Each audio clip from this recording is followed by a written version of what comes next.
There is a 670-foot skyscraper standing in the financial district of Lower Manhattan, 2 blocks from the East River, that has never been finished and may never be finished. It topped out at 60 stories. It was supposed to hold 80 luxury condominiums priced from $1.2 million to more than $18 million for the penthouse. 71 of those 80 units sold before the building was complete. Deposits were taken, and then construction stopped. The glass started coming off the facade, and the building was left standing half-finished, swaying in the wind, leaning measurably to the north. It has been frozen in that state for years. The locals call it the Leaning Tower of New York. Some call it the banana because the building is not simply tilted, it is bent. And the reason it is bent is the single most revealing detail in this entire file. Because the bend was not an accident. The bend was an attempt to fix the lean. It did not work. This is document number 4. The 161 Maiden Lane file is open. The address is 161 Maiden Lane. It is also marketed as 1 Seaport.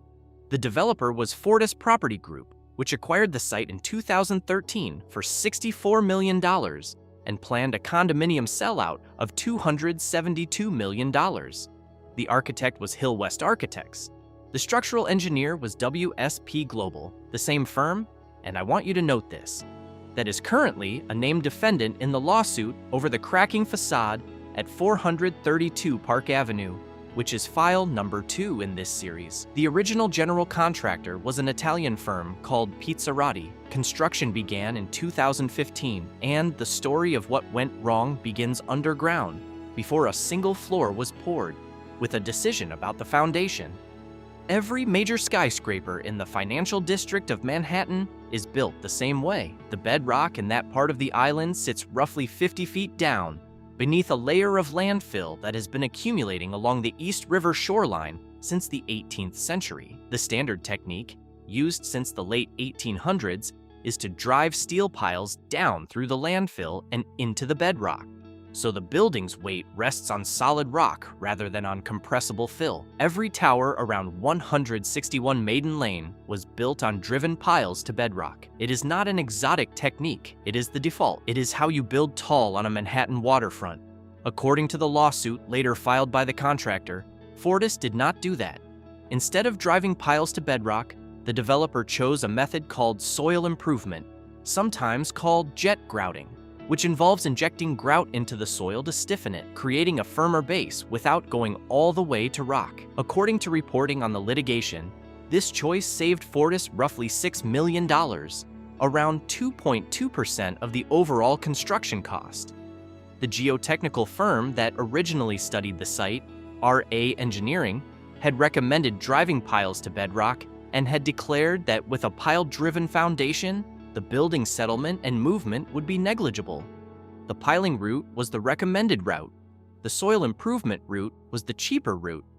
The cheaper route is the one that got built. If you want to follow how a $6 million decision turns into a building that may have to be demolished, and if you want to read the next file in this series, the day it opens, the way to do that is to subscribe to the construction files now. Millennium Tower was file 1. 432 Park was file 2. This is file 4. The pattern you are watching unfold here is the same pattern in every file, and the channel is built so you can read them in order. In 2018, a contractor on the project noticed that the building had begun to lean. One corner of the concrete foundation mat had settled unevenly, and that uneven settlement rippled upward through the floors, so that by the time it reached the upper levels, the structure was measurably out of plumb. The lean was approximately 3 inches to the north. Now, 3 inches across 670 feet of height does not sound like much, but in a building, plumb is everything.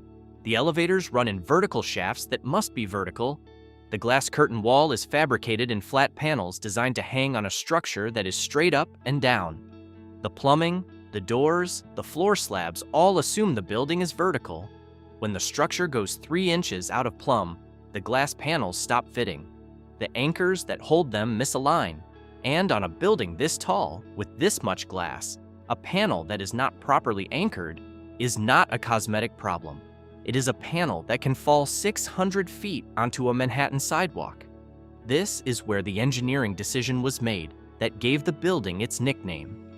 According to multiple accounts of the project, once the lean was discovered, the upper floors were constructed deliberately angled in the opposite direction to counteract the tilt and bring the top of the building back over its base. The intention was to straighten the building out by leaning it back the other way as it rose. The result was not a straight building. The result was a building that curves. It leans one direction at the bottom and corrects the other direction at the top, which is why the people who work near it call it the banana. The structure is not tilted like the Leaning Tower of Pisa. It is bent like a banana. And a bent building cannot simply be jacked back into plumb because there is no single direction to push it. The deformation is baked into the concrete, floor by floor, permanently. In 2017, before the lean even became public, a worker named Juan Chonillo fell to his death from the 29th floor of the project. Investigations into the site found safety violations. The concrete subcontractor, a firm called SSC High Rise, later pleaded guilty to manslaughter in connection with his death and paid restitution. The New York City Department of Buildings issued multiple citations. Work stopped more than once over safety concerns, before it stopped for good over the lean. The contractor, Pizzarati, sued the developer, Fortis, in 2019. The lawsuit stated that the building had unusual settlement of up to 3 inches and was leaning 3 inches to the north, and that the lean was the result of the foundation decision made before Pizzarati joined the project. Pizzarati wanted out of its contract, arguing it was unsafe for workers or future residents to be inside. Fortis fired back, calling the lawsuit, quote, patently false from start to finish and nothing more than simple defamation, and stating that engineers had deemed the site safe, despite what Fortis called a misalignment issue. A second engineering firm, Thornton Tomasetti, brought in by the contractor, asserted that the tilt was even worse than reported, leaning by 4 inches before the full weight of an occupied building was even in place. One of that firm's senior engineers warned in writing that the ongoing movement of the top of the building, long after top out, suggested the long-term creep behavior was far more significant than anyone had accounted for, and that additional movement would occur as work progressed. I personally think that warning is the most important sentence in the entire file because it means the building was not finished moving. A building that is settled and stopped is a building you can at least assess. A building that is still creeping, still moving years after it topped out, is a building whose final position nobody can guarantee. Fortis replaced Pizzarati with a new contractor, Ray Builders, who redesigned the curtain wall to adapt to the tilt. Work resumed briefly, and then, by the middle of 2020, large sections of the glass curtain wall had been removed entirely, and all progress on the exterior stopped.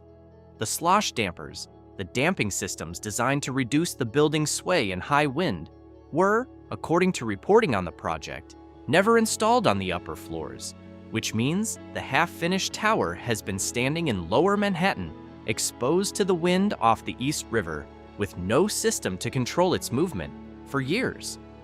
If you have made it this far into the file, you already know what kind of channel this is. The way I keep opening these files is the same way every independent investigation gets made, by people who decide to subscribe and stay. If you have not already, subscribe now. The next file is in production.